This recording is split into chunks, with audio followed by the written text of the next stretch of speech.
Halo guys, kali ini aku mau ngasih tahu cara menghilangkan suara asli pada video dengan menggunakan aplikasi InShot. Kita buka aplikasi InShot. Oke, buka video. Kita cari video yang durasinya dikit aja deh. Kita cari mana ya?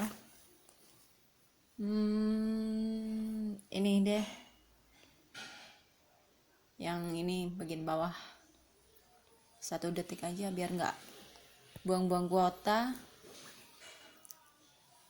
Oke, kita cari tanda yang ini kayak lonceng video volume kita geser sampai 0%. Situ centang dah wis.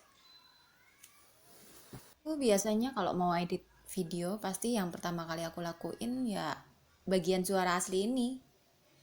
Karena kalau video sudah kita edit-edit bagian lainnya dulu, bagian suara asli bakal susah buat diedit gitu. Menurutku sih paling enak bagian ini.